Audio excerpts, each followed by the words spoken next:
नमस्कार मेरे विद्यार्थियों, आपकी मंगल कामना के साथ और मैं आपकी अध्यापिका आपका ई कक्षा में हार्दिक स्वागत करती हूँ।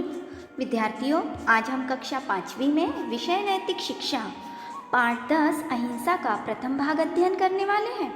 आइए पाठ की ओर चलते हैं। अहिंसा किसी को मारने या सताने की इच्छा हिंसा कहलाती है। किसी को मारना, सताना, तंग करना, इस प्रकार की इच्छा, अभिलाषा हिंसा कहलाती है। और इसी प्रकार मारना, तंग करना, परेशान करना, इस प्रकार की इच्छा का न होना अहिंसा कहलाती है। हिंसा जो है हत्या को जन्म देती है और हत्या करना तो सबसे बड़ा पाप है। इसीलिए तो कहते हैं अहिंसा परमो धर्म, अहिंसा को परम धर्म कहते हैं। महात्मा गांधी जी भी व्यक्तिगत और सामाजिक जीवन में अहिंसा और सत्य पर बहुत अधिक बल देते थे। स्वतंत्रता की लड़ाई भी उन्होंने इन दो हथियारों से ही लड़ी थी। उनका मानना था कि हमें सदैव सत्य का साथ देना चाहिए, सत्य के मार्ग को अपनाना चाहिए, सत्य के मार्ग पर चलना चाहिए। यदि सत्याग्रह से भी काम न चले तो फिर असहयोग करो, बुरे व्यक्ति या बुरे स्थान का साथ छोड़ दीजिए। यदि फिर भी आप असफल हो जाते हो तो अवज्ञा करो, उनकी आज्ञा का पालन मत कीजिए, उनकी आज्ञा नहीं मानिए।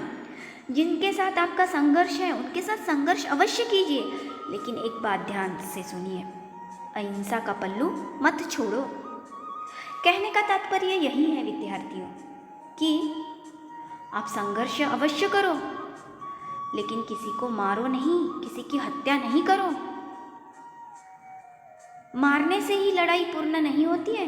कुछ कुछ लड़ाइयाँ शांति से, समझौते से भी पूर्ण होती है। उसे शांति से, प्यार से, समझदारी से हल कीजिए। अहिंसा के 3 रूप बताए हैं जो कि बहुत ही श्रेष्ठ हैं।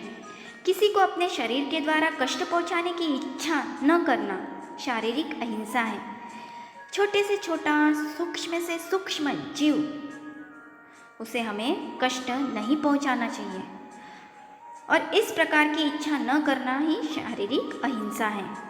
वाणी से कष्ट पहुंचाने की इच्छा न करना वाचिक हिंसा है। हम देखते हैं कभी कभी हम अपने वाणी द्वारा तीखे बाणों को छोड़ते हैं, अर्थात कठोर वचन बोलकर हम किसी अन्य व्यक्ति का मन दुखाते हैं, उसे दुखी करते हैं, उसे हम वाचिक हिंसा कहेंगे।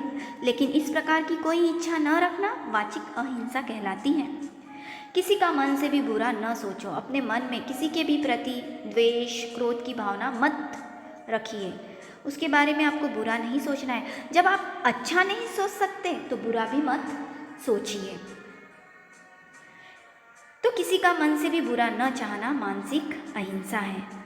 अतः हमें मन से, वाचा, वाणी से, कर्मणा, कर्म से, तीनों रूपों से हिंसा से बचना चाहिए। नफरत और प्यार, घृणा और प्रेम में विजय सदा प्यार और प्रेम की ही होती है।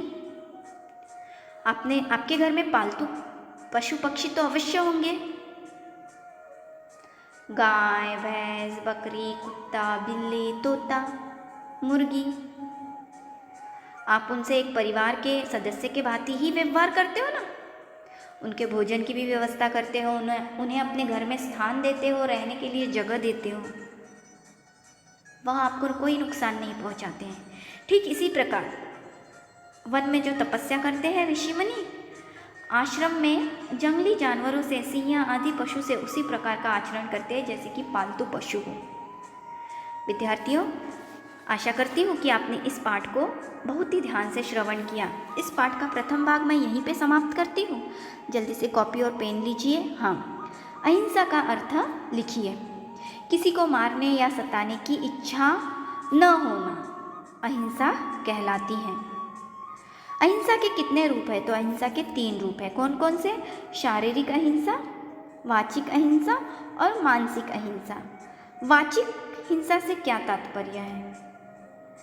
वाणी से कष्ट पहुंचाने की इच्छा न करना, वाचिक अहिंसा है। और वाणी से कष्ट पहुंचाने की इच्छा करना वाचिक हिंसा। मानस अहिंसा किसे कहते हैं? किसी का भी मन से बुरा न सोचो, न करो, मानसिक अहिंसा या मानस अहिंसा कही जाती है। मुझे पूर्ण विश्वास है कि आप यह गृहपाठ अवश्य पूर्ण करेंगे।